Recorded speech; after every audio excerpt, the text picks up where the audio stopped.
नमस्ते बच्चों। आज हम कक्षा 9 का पाठ साखियाँ पढ़ेंगे। तो बच्चों आज हम इसके एमसीक्यू पढ़ने वाले हैं। तो क्वेश्चन नंबर 1 है, कबीरदास का जन्म कब हुआ था? ऑप्शंस हैं 1350, 1398, 1310 और 1380। तो बच्चों राइट ऑप्शन है हमारा ऑप्शन नंबर 2, 1398। क्वेश्चन नंबर 2 है, कबीरदास का जन्म कहाँ हुआ था? तो बच्चों इनका बर्थ प्लेस बताना है हमें। ऑप्शंस देख लेते हैं, काशी में, मगहर में, दिल्ली में या आगरा में। तो बच्चों राइट ऑप्शन है हमारा ऑप्शन नंबर 1, काशी में। क्वेश्चन नंबर 3 पढ़ लेते हैं, कबीरदास के माता पिता का नाम क्या था? तो बच्चों आपकी जानकारी के लिए बता दें कि इनके माता पिता का नाम पता नहीं है बिल्कुल श्योर। इनके पालक माता पिता जो थे ये उनका नाम है जिन्होंने इनका पालन पोषण किया था। तो ऑप्शंस पढ़ लेते हैं। नंबर 1 है नीता नीमा, नीतू नीमा, नीलू नीमा या नीरू नीमा।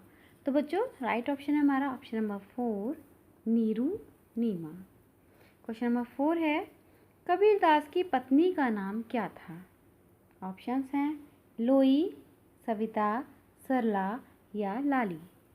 तो बच्चों राइट ऑप्शन है हमारा ऑप्शन नंबर 1, लोई।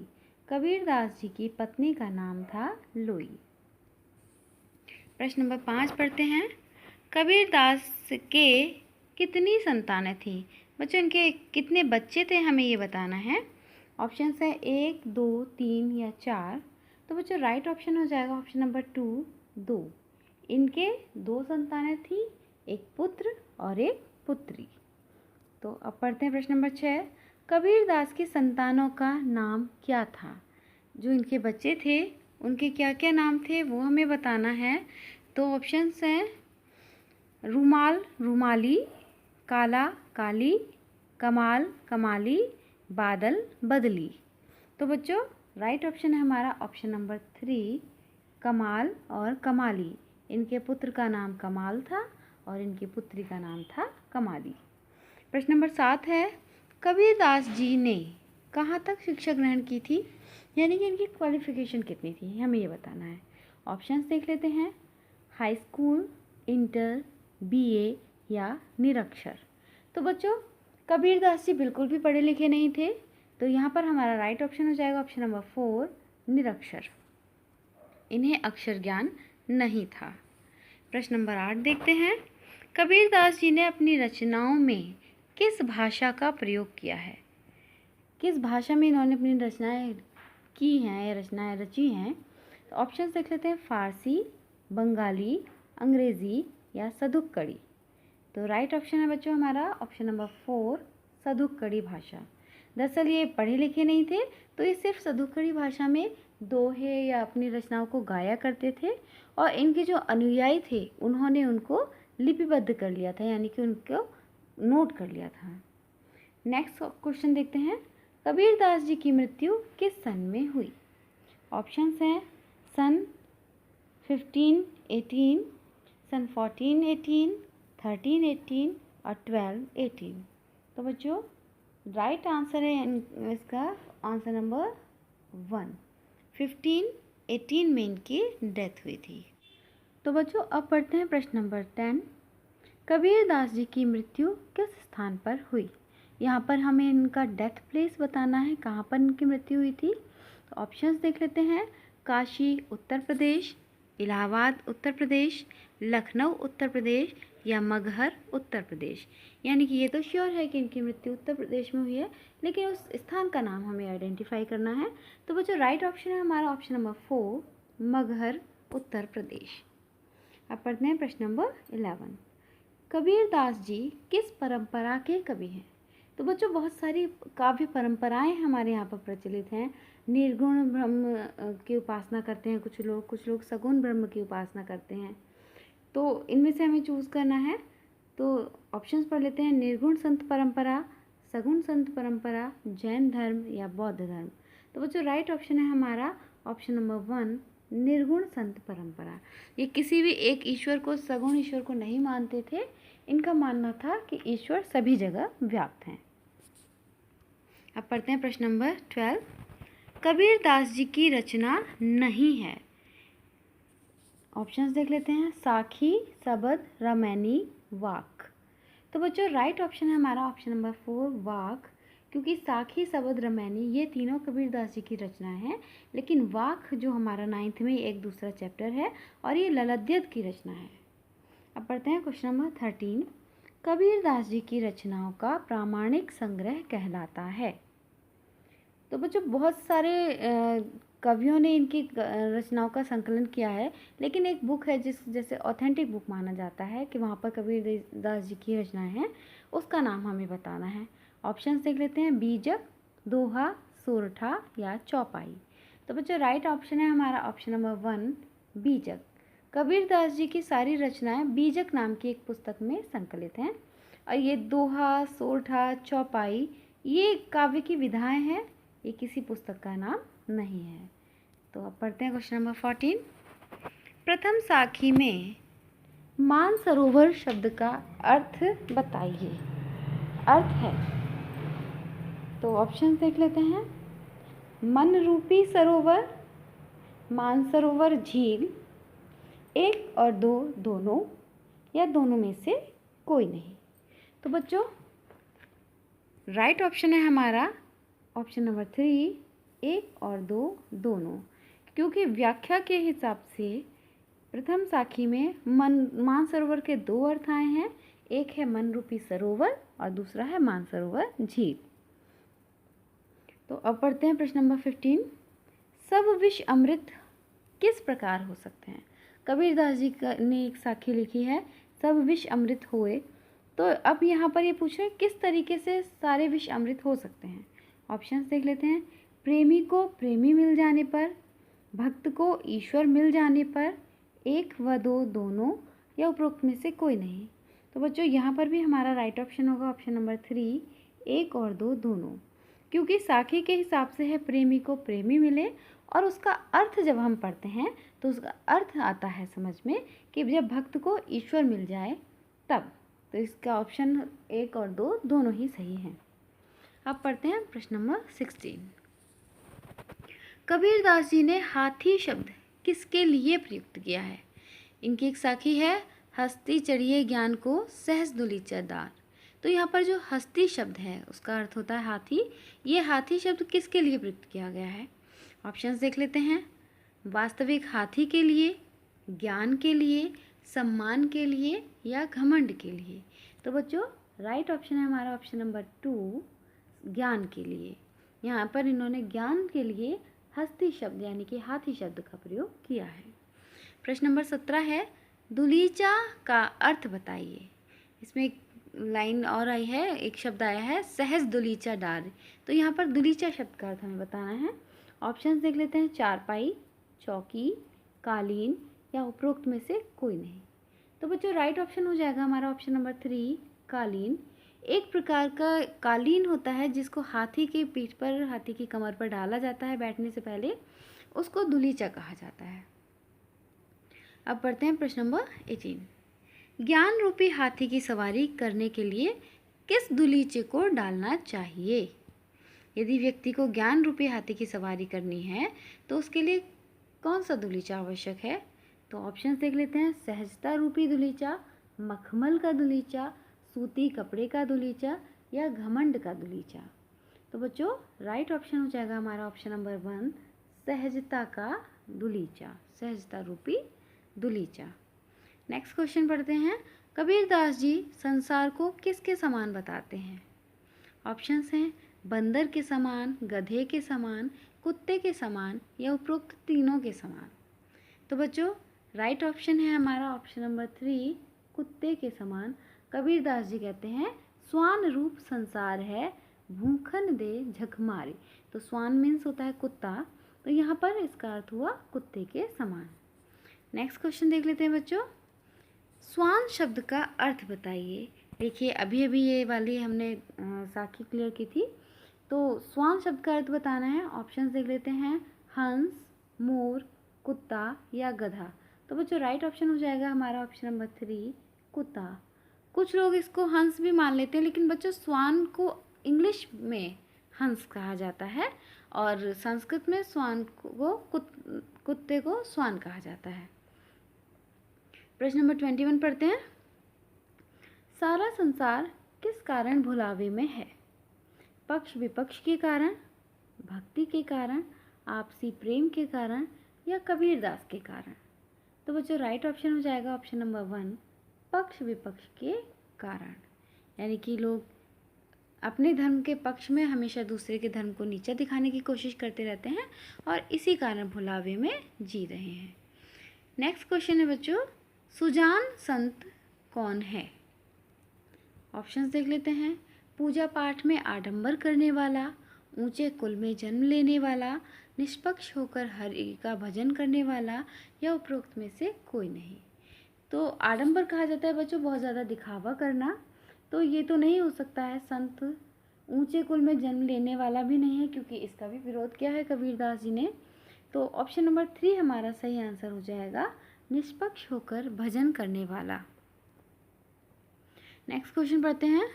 साधुओं की निंदा का विषय कौन होता है? ऑप्शंस देख लेते हैं बच्चों। ऊंचे कुल में जन्म लेने वाला, निम्न कुल में जन्म लेने वाला, नीच कर्म करने वाला या उपरोक्त सभी? तो बच्चों राइट ऑप्शन है हमारा ऑप्शन नंबर 3, नीच कर्म करने वाला। जिस व्यक्ति के कर्म नीचे होते हैं वह हमेशा ही साधुओं का निंदित होता है, यानी ये साधु लोग हमेशा उसकी निंदा ही करते हैं। नेक्स्ट क्वेश्चन है, ऊंचे कुल का जन्मिया जे डैश ना हुई। ये साखी को फिलप्स के तौर पर दे दिया है, तो इसको हम देखेंगे इसमें क्या आ सकता है। इसके लिए बच्चों साखियों को याद करना आवश्यक है, तो एक बार आप सारी साखियाँ पढ़ लीजिएगा। तो ऑप्शंस देख लेते हैं, जाति, विचार, कर्म या करनी। तो यहाँ पर राइट ऑप्शन हो जाएगा ऑप्शन नंबर 4, करनी। ऊंचे कुल का जन्मिया जे करनी ऊंच ना होई। नेक्स्ट क्वेश्चन भी इसी टाइप का है बच्चों। स्वान रूप संसार है दे झक मारी। अच्छा, संसार है, ये दे गलती से आ गया यहाँ पर, डैश है झक मारी। तो राइट ऑप्शन पढ़ लेते हैं यहाँ पर क्या हो सकता है हमारा, सूंगन दे, भूकन दे, काटन दे या उपरोक्त में से कोई नहीं। तो बच्चों राइट ऑप्शन हो जाएगा ऑप्शन नंबर 2, भूकन दे, क्योंकि कुत्ता भौंकता है, कुत्ते को, संसार को कुत्ते के समान माना है और यहाँ पर आएगा भूखन दे झक मारी। नेक्स्ट क्वेश्चन देखते हैं। सुबरन कलश सुरा भरा डैश निंदा सोई। अब यहाँ खाली जगह में क्या आने वाला है, ऑप्शंस देखते हैं। सज्जन, दुर्जन, निर्जन या साधु। तो बच्चों राइट ऑप्शन है ऑप्शन नंबर 4, साधु। सुबरन कलश सुरा भरा, साधु निंदा सोई। बच्चों अब पढ़ते हैं प्रश्न नंबर 27। मोट चून मैदा भया बैठी डैश जीम। इस साखी को भी हमें कंप्लीट करना है। ऑप्शंस पढ़ लेते हैं, रहीमा, कबीरा, भक्ता या मदीना। तो राइट ऑप्शन हो जाएगा ऑप्शन नंबर 2, कबीरा। नेक्स्ट क्वेश्चन है, सुरा शब्द का अर्थ बताइए। ऑप्शंस, देवता, राक्षस, छिद्र या शराब। तो बच्चों सुरा शब्द का अर्थ होता है शराब, तो ऑप्शन नंबर 4 हमारा सही हो जाएगा। इसका एक नाम मदिरा भी होता है। नेक्स्ट क्वेश्चन है, बैराग शब्द का तत्सम रूप है। बच्चों तत्सम रूप वे रूप होते हैं जो संस्कृत से एज इट इज़ हिंदी में आ जाते हैं। संस्कृत जैसे ही रूप जो होते हैं उनको तत्सम कहा जाता है। तो बैराग का तत्सम रूप हमें बताना है। ऑप्शंस देख लेते हैं, वैराग्य, विराग, बौराग या बेराग। तो बच्चों राइट ऑप्शन हो जाएगा हमारा ऑप्शन नंबर 1, वैराग्य। नेक्स्ट क्वेश्चन है, निरपक्ष शब्द का तत्सम रूप है। यहाँ पर भी तत्सम रूप बताना है। ऑप्शंस हैं, पंख रहित, पक्षी सहित, निष्पक्ष और पक्ष सहित। तो बच्चों राइट ऑप्शन हो जाएगा ऑप्शन नंबर 3, निष्पक्ष। जो किसी भी पक्ष में ना रहे वह निष्पक्ष कहलाता है और उसका तद्भव रूप होता है निरपक्ष। नेक्स्ट क्वेश्चन है, पखा पखी शब्द का अर्थ बताइए। आपकी बुक में दिया भी गया है और जो वीडियो इसके अर्थ की बनाई गई है उसमें इसको स्पष्ट भी किया गया है। तो पखा पखी शब्द का अर्थ देख लेते हैं। ऑप्शंस, पक्ष विपक्ष, पंखा पंखी, पंख पक्षी या उपरोक्त में से कोई नहीं। तो बच्चों राइट ऑप्शन हो जाएगा हमारा ऑप्शन नंबर 1, पक्ष विपक्ष। नेक्स्ट क्वेश्चन देख लेते हैं। मोको कहाँ ढूंढे बंदे, मैं तो तेरे पास में। इस पंक्ति का वक्ता कौन है?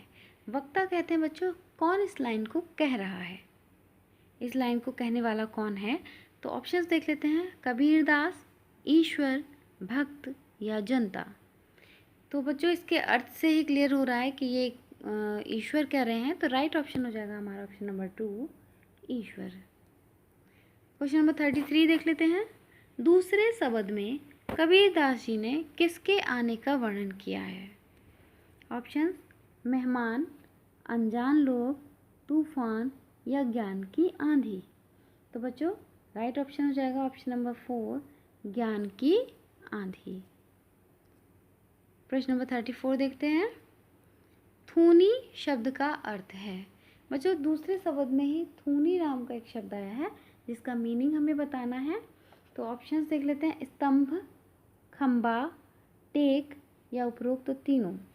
तो बच्चों स्तंभ का अर्थ होता है एक सपोर्ट के लिए खड़ा किया गया सीमेंट का जो होता है उसको स्तंभ कहा जाता है। उसका काम होता है छत को सपोर्ट करना। खंबे का भी सेम काम होता है और टेक मीन्स भी सहारा होता है। तो थूनी जो है वो खंबे का या स्तंभ का या टेक का ही कार्य करती है, इसलिए उपरोक्त तीनों ऑप्शन हमारे सही हो जाएंगे। तो ऑप्शन नंबर 4 हमारा राइट आंसर हो जाएगा। नेक्स्ट क्वेश्चन है, बूढ़ा शब्द का अर्थ बताइए। ऑप्शंस है झूठ बोलने वाला, बरसने का भूतकाल बरसा, बूढ़ा व्यक्ति या उपरोक्त में से कोई नहीं। तो बच्चों राइट ऑप्शन है हमारा ऑप्शन नंबर 2, बरसने का भूतकाल बरसा, यानी कि पास्ट टेंस में जब बोलेंगे हम बरसा तो उसको हिंदी में इन्होंने कहा है बूढ़ा। नेक्स्ट क्वेश्चन देख लेते हैं। सुजान शब्द का अर्थ नहीं है। बच्चों नहीं को ध्यान से देखिएगा। ऑप्शंस हैं ज्ञानी, चतुर, ज्ञानवान या अज्ञानी। तो राइट ऑप्शन हो जाएगा हमारा ऑप्शन नंबर 4, अज्ञानी, क्योंकि जिसके अंदर ज्ञान नहीं होता है उसको अज्ञानी कहा जाता है। बाकी ये तीनों ही ऑप्शन सुजान के ही पर्यायवाची हैं। प्रश्न नंबर 37, खीना शब्द का अर्थ है। ऑप्शंस हैं क्षीण हुआ, खेती, आंधी आना या बारिश आना। तो बच्चों राइट ऑप्शन हो जाएगा हमारा ऑप्शन नंबर 1, क्षीण हुआ। क्षीण यानी कि कमज़ोर हो जाना, धीरे धीरे समाप्त होना। नेक्स्ट क्वेश्चन देख लेते हैं। कबीरदास के अनुसार ईश्वर कहाँ निवास करते हैं? ऑप्शंस हैं मंदिर में, मस्जिद में, गिरजाघर में या सबकी सांसों में। तो बच्चों राइट ऑप्शन है हमारा ऑप्शन नंबर 4, सबकी सांसों में। कबीरदास जी के अनुसार ईश्वर सब जगह निवास करते हैं।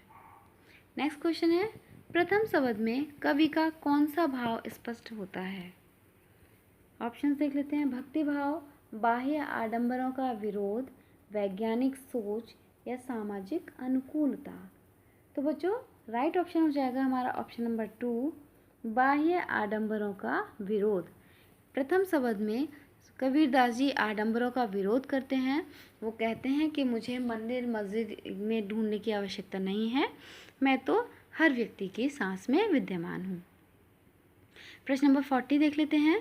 मोह माया रूपी घर में थूनियाँ यानी कि स्तंभ किसके हैं?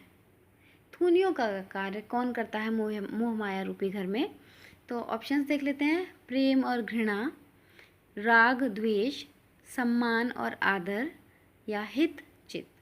तो बच्चों दूसरे शब्द के अनुसार उसमें कहा गया है कि हित चित की द्वय थूनी गिनानी।